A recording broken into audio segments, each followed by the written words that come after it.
Toujours plus d'actu sur BX1+. Le vaccin AstraZeneca va donc pouvoir être utilisé aux mêmes conditions que son concurrent Pfizer. Il n'y a plus de limite d'âge. C'est la décision prise par la conférence interministérielle de la santé hier après-midi. Bonjour Arnaud Bruckner. Bonjour Fabrice. Alors c'est pas une surprise, hein. On attendait cette décision qui va permettre d'enclencher donc la phase 1B de la vaccination. Pour Bruxelles, ça veut dire la vaccination des plus de 75 ans et elle pourra commencer dans les tout prochains jours, peut-être même dès demain, Arnaud. Oui, tout à fait, même si la grosse affluence elle est plutôt attendue à partir de lundi. Pour reposer le décor, donc la CIM avait donc suivi l'avis global des experts du Conseil supérieur de la santé au terme de sa réunion d'hier.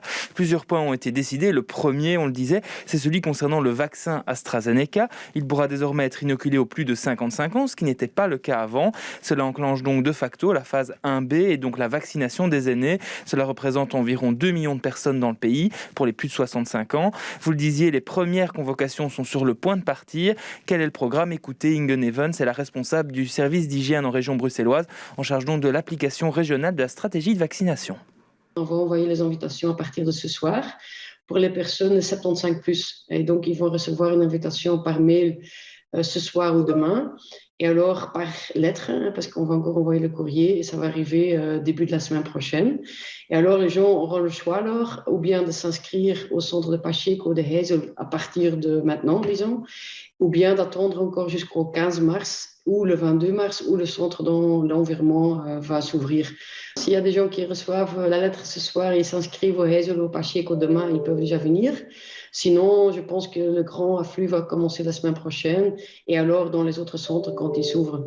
Alors, il y a quand même certaines priorités dans cette nouvelle phase de vaccination. Arnaud, tout le monde ne va pas être invité en même temps. Oui, à Bruxelles, on donne la priorité aux plus de 75 ans. Ce sont eux qui recevront dans un premier temps leur convocation. Il s'agit là d'un point de divergence avec les autres régions du pays, puisque la Wallonie, elle priorise les plus de 65 ans, tandis que la Flandre est plus restrictive avec seulement les plus de 85 ans. Qu'est-ce qui explique ces divergences et est-ce qu'il s'agit vraiment de divergences ? Écoutez à nouveau Inge Neven. On commence tous par la même chose, donc on va aussi commencer par les personnes les plus âgées, hein, et donc on évite progressivement les personnes plus âgées jusqu'à un certain âge, et donc progressivement, donc on va arriver nous aussi à donc 85, 75 et plus tard alors 65, et je pense que ça va être début de la semaine prochaine, mais tout dépend un peu du nombre de volumes, du nombre de personnes dont on parle, et alors à quel moment ils vont être convoqués pour pouvoir prendre rendez-vous.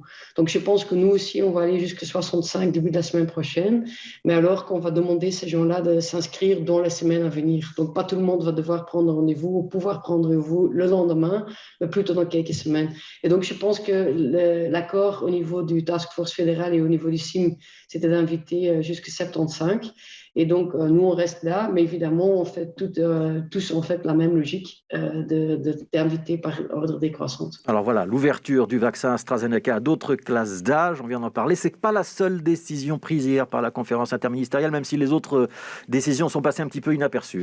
Voilà, et donc si on fait un rapide point des autres éléments, premier point, les délais de livraison des vaccins par le transporteur seront réduits de 5 à 3 jours désormais. Deuxième point, la flexibilité de la deuxième dose face à des approvisionnements plus stables qu'avant. Cette zone tampon où un certain nombre de vaccins étaient conservés au cas où passe de 3 semaines à maximum 1 semaine. Ça libère ainsi 170 000 doses pour l'instant. Troisième élément qui, lui, n'a pas été validé, c'était de passer à une unique dose dans certains cas. Le CIM l'a rejeté, surtout face à la menace des nouveaux variants.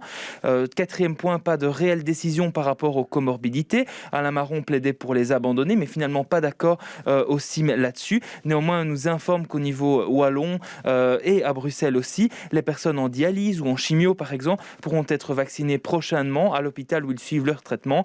Et alors, dernier point, une dernière question avait été soumise au Conseil supérieur de la santé et entérinée hier au CIM, c'est celle du délai entre l'administration des 2 doses du vaccin Pfizer.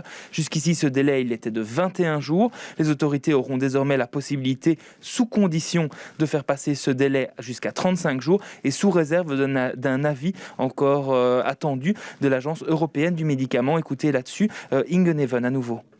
jusqu'à présent, ça a été dit qu'on reste encore sur les 21 jours. Il y a d'abord encore une analyse juridique qui doit être faite avant qu'on peut passer et avoir encore. Ce serait aussi uniquement dans des situations épidémiologiques qui nécessitent quand même d'accélérer. Et donc, pour nous, très concrètement, ça voudrait dire qu'on peut donc gagner 2 semaines, une fois 2 semaines. Donc, ça veut dire plus ou moins 20 000 doses qu'on peut injecter un peu plus vite. Mais comme on reçoit 10 000 doses de Pfizer par semaine, si tout se passe bien, ça veut dire que quelque part, on gagne une fois ces 2 semaines. Donc, ça veut dire 20 000 personnes qu'on va pouvoir injecter, disons, 4 semaines plus tôt que prévu.